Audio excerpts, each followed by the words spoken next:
Bon, bonjour Johanna. Bonjour. On est ravis de te recevoir au studio Edeni aujourd'hui pour que tu nous présentes ton initiative, votre association qui s'appelle Bal et Paille. Oui, Bal et Paille, c'est une association en effet qu'on a créée avec 3 amis. Mounia El Kotni, sa sœur qui s'appelle Yasmine El Kotni et une autre amie qui s'appelle Rita Shraibi et moi-même, donc Johanna Dialkowski. Et en fait, tout est parti de la mobilisation de Mounia qui a repéré, comme beaucoup de personnes, la vidéo de la tortue sur YouTube qui se fait extraire une paille en plastique des narines. Vidéo que je n'ai toujours pas regardée, soit dit en passant, ça me paraît vraiment trop affreux. Qui du coup l'a vraiment perturbée et qui a fait remonter en fait tout un tas de souvenirs qu'elle avait pu déjà avoir auparavant. En fait, elle vivait au Mexique et elle avait déjà quand même une prise de conscience assez marquée par rapport justement à toute la pollution plastique, voilà, dans des endroits soit très reculés, soit très paradisiaques. C'est quelque chose qui faisait aussi beaucoup écho chez moi, parce que j'ai vécu dans plusieurs pays, notamment en Afrique de l'Ouest, au Sénégal, au Burkina Faso, où on retrouve dans des zones mais tellement éloignées de tout, en fait, des monceaux de sacs plastiques, de déchets plastiques, et où on se dit, mais alors, c'est incroyable en fait cette savane. C'est le 7e continent et on le retrouve sur les et on plages, le retrouve charriers, partout en fait, même en pleine brousse, c'est assez catastrophique. Et en fait, avec cette vidéo, on s'est dit, mais il y a vraiment des habitudes de consommation sur lesquelles on pourrait agir concrètement au quotidien. Et on a commencé à se renseigner un petit peu sur ce qui existait. En fait, elle a tapé directement pétition paille en plastique. Et on a découvert qu'il y avait des tas de mouvements aux États-Unis, de l'Astro, pour War Against Straws, pour arrêter un petit peu les pailles en plastique. Mais en fait, il n'y avait rien de spécifique en France, hormis cette fameuse loi qui est destinée à faire interdire la production de la vaisselle jetable, ouais. Exactement, mais qui ne concerne pas donc les couverts en plastique et qui, en tout état de cause, ne concerne pas les pailles. Donc on s'est dit, eh bien très bien, allons-y. Donc on s'est organisé, on a publié une pétition sur change.org et on a eu l'appui de Change pour intégrer tout le mouvement en fait de la journée de la Terre du 22 avril. Donc il y a eu toute une cohérence sur la communication. C'est une pétition qui a super bien marché, je crois. Moi je sais que je l'ai relayée c'est vrai, dès le merci. début, beaucoup, on la voyait. Ouais, on a fait avec, je pense que c'est vraiment lié aussi au fait que voilà, on était sur la journée de la Terre et qu'il y a eu vraiment un mouvement collectif. Du coup, on a fait 10 000 signatures en 2 jours. Donc on a été nous-mêmes surprises du succès de la pétition, parce que c'est vrai qu'en général, voilà, sur tout ce qui est sujets environnementaux, on peut avoir un peu du mal à mobiliser. Et là, on est à 38 500 signatures, donc on continue. Génial. Et on a créé une association justement pour pouvoir mobiliser sur le terrain des ambassadeurs, des ambassadrices qui pourront un petit peu relayer le mouvement à leur niveau, et pour pouvoir interpeller nos politiques aussi un petit peu plus fortement. D'accord, génial. Et alors concrètement, quelqu'un qui... alors j'ai retrouvé ça dans les bas-fonds de ce qui reste voilà, des anciens locataires. Concrètement, quand on a des pailles comme ça chez soi, ou pire, quand on commande un cocktail, on se fait tout le temps avoir, voilà, on reçoit directement une paille. Quelles sont les solutions qu'on peut avoir face à ça? En fait, ce que tu dis, c'est exactement ça, c'est qu'on reçoit immédiatement une paille. C'est-à-dire que bon, si... C'est même pas une démarche de dire je voudrais ça. Une paille s'il vous plaît. Là, tu trouves un paquet en plastique qui était chez toi, bon voilà, limite tu les utilises pas, ou il y a un moment où tu veux te faire un do it yourself, tu peux te faire des petits objets de déco avec des pailles, bon pourquoi pas. Mais le fait est que quand tu vas dans un bar, dans un restaurant, on t'amène ton verre avec une paille de manière systématique, voire avec 2 pailles, en plus sur des boissons qu'ils ne nécessitent absolument pas. Enfin, qu'on vienne nous dire oui, mais comment on fait pour boire un cocktail sans paille, bon, déjà parlons-en. Mais du coup, tu te retrouves souvent avec ton Perrier, un Coca Light, un jus d'orange servi avec 1 ou 2 pailles, et c'est pas du tout, c'est pas du tout pertinent.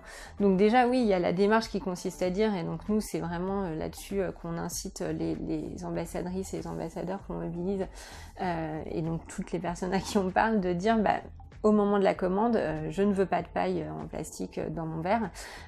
Déjà, ça fait une paille en moins.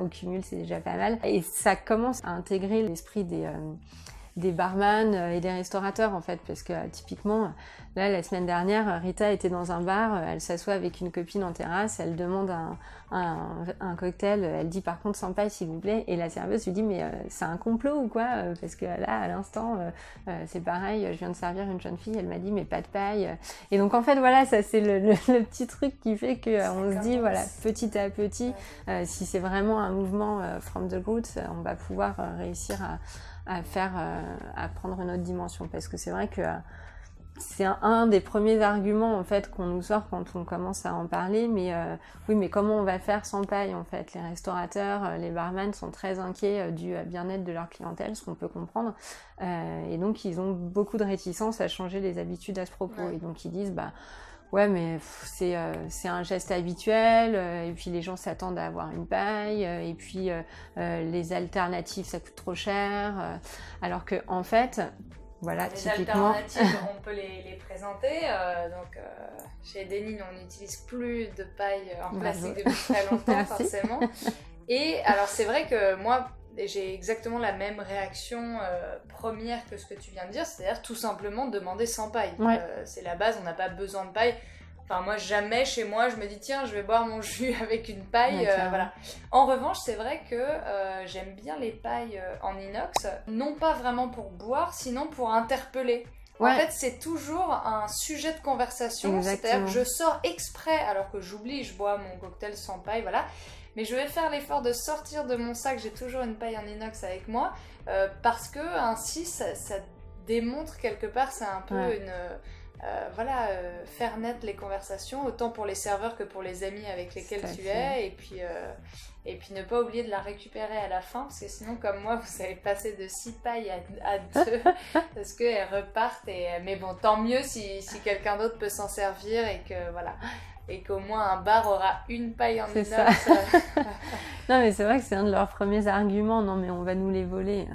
On se fait tous voler des cuillères et des fourchettes, et demain on se fera voler des pailles en inox. Bon, en même temps, d'avoir vraiment cette démarche de pas les proposer systématiquement et de laisser les gens éventuellement la demander. Rien que là, en fait, il y a des études qui montrent sur des démarches similaires qui ont été faites en Grande-Bretagne qu'on diminue de 80% en fait le taux d'utilisation de paille. Donc partant de là, forcément, il y a déjà beaucoup moins de paille utilisée, et donc il y a beaucoup moins de paille volée aussi. Non, c'est génial cette initiative. Je sais qu'en Argentine, il y a aussi comme ça pour le sel, les gens consomment beaucoup trop de sel, c'est pas bon pour la santé, et le sel contient aussi des microplastiques et de plus en plus pollués. Donc ils ont fait passer une loi pour dire le sel, bien sûr, il y a des gens qui ont besoin de saler, mais logiquement déjà si la nourriture est bien faite déjà en cuisine, on ne devrait pas avoir besoin de ressaler. Et surtout, donc cette loi interdit de mettre les sels de prime abord sur la table. Et c'est vraiment à la demande du client qu'on va apporter le sel. Ça pourrait être exactement la même chose pour les pailles. C'est-à-dire de prime abord, on n'en met pas. Et si vraiment quelqu'un demande une paille, ou alors pour le cocktail, ou voilà, au niveau gustatif, ça se justifie, à ce moment-là, apporter une paille. Et ce serait tellement le côté un peu extraordinaire que je doute que les personnes en volent beaucoup, parce que les serveurs, en allant récupérer le verre, savent bien qu'ils s'attendent à avoir une paille récupérer la paille. Voilà, oui, et puis c'est là qu'on voit que c'est vraiment une question d'usage, du divertissement en fait, parce que là où ça devient vraiment un sujet de boire avec une paille, c'est quand on n'est plus en capacité de manger des aliments solides, et là je veux bien qu'on se pose la question de comment faire sans paille, mais nous à notre niveau c'est vraiment une habitude de consommation, et donc on peut tout à fait envisager des alternatives au lieu d'utiliser tout le temps des pailles à usage unique qui se retrouvent dans la mer, quoi. Bien sûr. Et quels sont justement un peu les chiffres à prévoir les solutions, de se renforcer en fait dans sa conviction de dire bon, à partir de maintenant je prends plus de paille, mais quels sont les arguments que vous allez pouvoir vous rappeler à chaque fois pour vraiment vous solidifier dans vos valeurs? Le meilleur argument, je pense, c'est vraiment de regarder cette vidéo. Parce que quand on entend moi je l'ai pas vue, mais je l'ai écoutée, et quand on entend cette pauvre tortue en fait se faire arracher la paille des narines, on se dit mais en fait j'ai pas du tout envie de contribuer à ça. Et en fait, c'est 1 million d'animaux qui meurent chaque année marins. C'est exactement ça, c'est que ça c'est une vidéo qui passe parmi d'autres, mais en fait dans les faits, il y a quand même une tortue de mer sur 2 qui a avalé du plastique déjà dans sa vie, donc c'est juste énorme.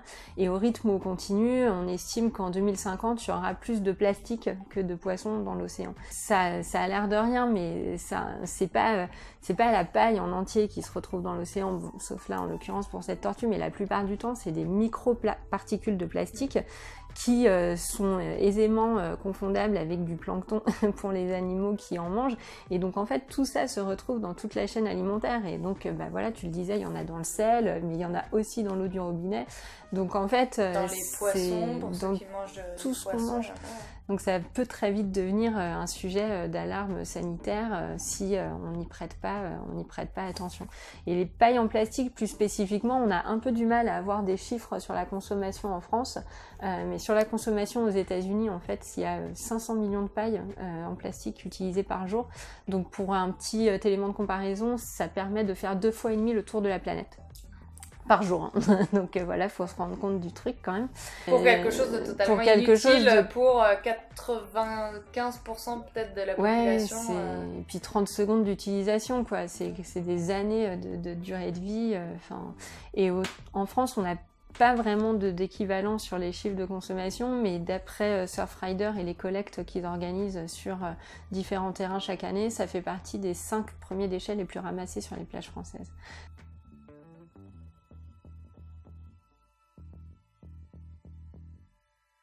Ce dont je suis pas très fière quand je parle de mon discours sur justement la frugalité de nos usages, c'est que je travaille sur des zones géographiques assez éloignées et que j'ai tendance à prendre beaucoup l'avion.